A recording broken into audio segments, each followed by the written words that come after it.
आवाज़ के ऊपर काम करते हैं। लंबा गहरा सांस भरते हैं, उस सांस को जाने देते हैं। पूरा 20 मिनट लिया आपने एग्जैक्टली अपने सूर्य नमस्कार तक का जो कार्यक्रम था मंत्रोच्चारण के बाद उसको फिनिश करने में। और अब हमारा जो अगला कार्यक्रम है गले से संबंधित। आ का अभ्यास गले के लिए अच्छा है। आप आ का और सा का अभ्यास करें तो सांस भरें, सा,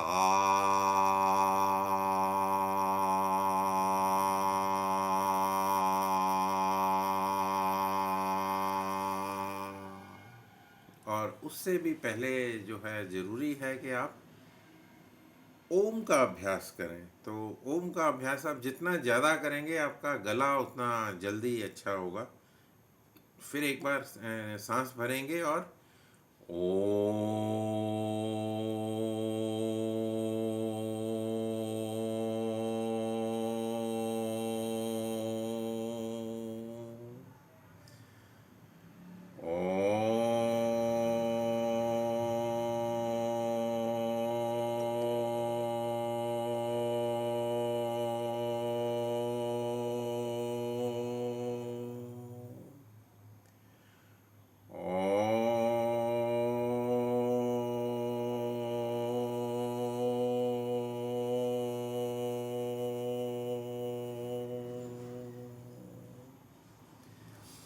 तो और कुछ रीजंस बताते हैं कि वो एक आपको ना वहम जिसको बोलते हैं वो हो जाता है।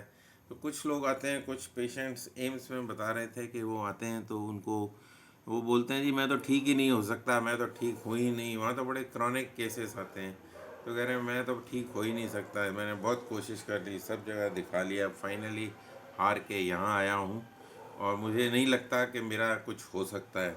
तो कहते हैं ऐसे लोगों के लिए हम लोग क्या करते हैं कि जैसे आप बोलते हैं कि गले की शिकायत है तो हम किसी और जगह क्रिएट करते हैं शिकायत, तो आपका ध्यान उधर चला जाता है। तो आपको लगता है कि मेरा गला तो ठीक है यार, ये दूसरी प्रॉब्लम जो हो गई है ना ये बड़ी खतरनाक है, तो मेरे को इससे छुटकारा मिलना चाहिए। गला तो चल जाएगा, जितना है उतना ठीक है। तो आपको अचानक लगने लगता है कि मेरा गला ठीक हो गया है। तो आप एक बार फिर से सा का उच्चारण करें, सा,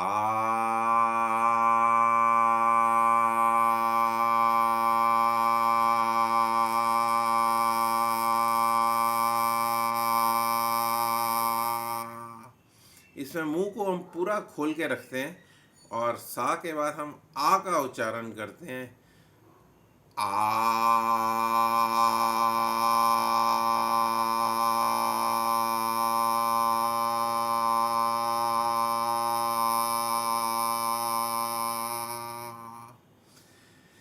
जो लोग टीचर्स हैं या जो लोग पब्लिक स्पीकिंग करते हैं, स्पीच देते हैं, या जो लोग सिंगिंग करते हैं, या जो लोग बोलने का उनका काम है मंदिरों में या उधर कीर्तन जागरण इस तरह के प्रोग्राम्स में हिस्सा लेते हैं, तो उनको अपने गले के प्रति काफ़ी जागरूक रहना पड़ता है और केयरफुल रहना पड़ता है।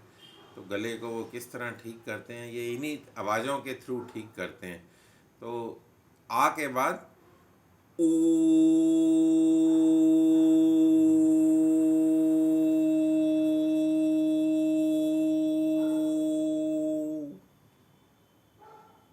गले के लिए आप गार्गल्स जो हैं लगातार करते हैं। अगर आप ठीक भी हैं ना तो भी गार्गल्स जो हैं गर्म पानी में नमक डाल के या 4 तरीके से आप गार्गल्स कर सकते हैं। फिटकरी डाल के भी आप कर सकते हैं। पानी में फिटकरी को डालो और फिटकरी का डेला जो है उसको डाल के और फिर निकाल लो, और उस पानी से जो भी पानी में फिटकरी का असर आए उससे आप गार्गल्स करने की कोशिश करो। गर्म पानी, हल्का सा गुनगुना पानी, और उससे गार्गल्स करें।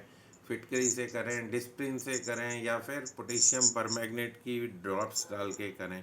तो ये 4 चीज़ें हैं इनको। गले में कफ कफ पता नहीं कुछ ऐसा खा भी नहीं रही हूँ, फिर भी हाँ कफ हाँ, जो हम हार्ट की क्रियाएं करते हैं ना, हा हू, तो उसमें जब खांसी बाहर निकलती है तो उसमें कफ भी बाहर आता है। अब ये बाथरूम में जाके करें ये वाला अभ्यास तो आपका कफ जो है बड़ी जल्दी।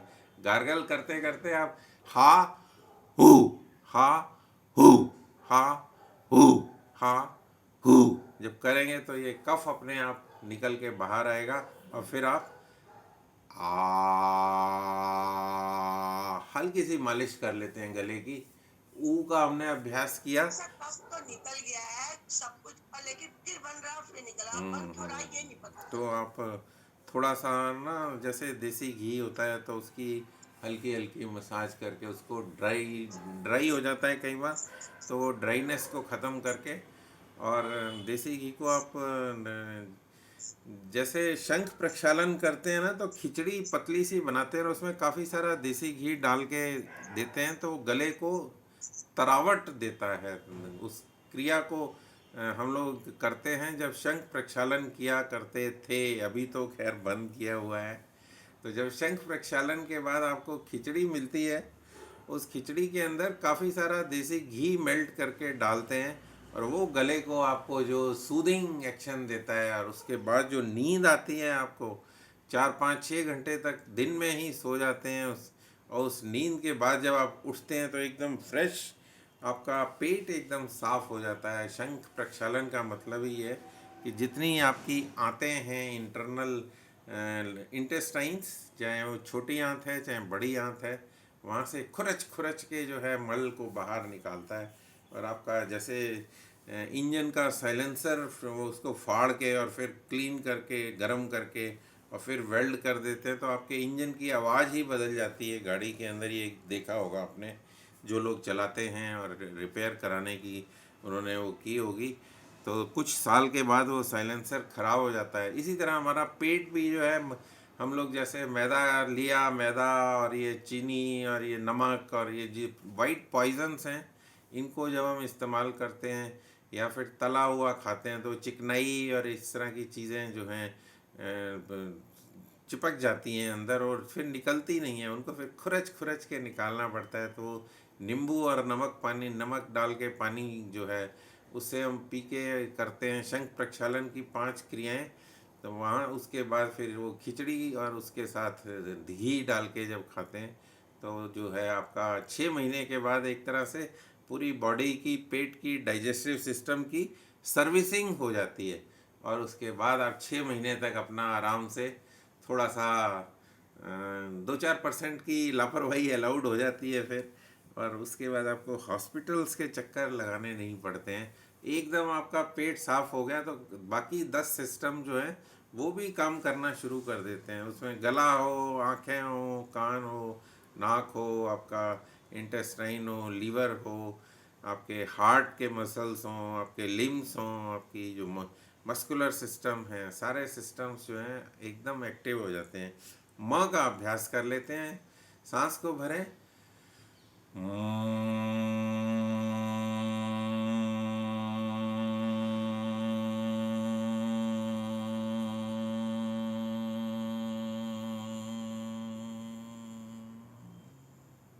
फिर एक बार,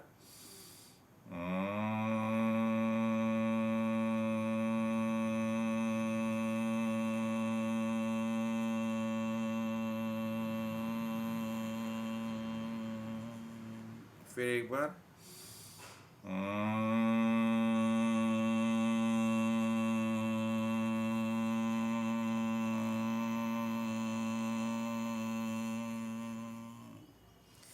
ये पार्ट जो है 8 मिनट का, 9 मिनट होने वाले हैं।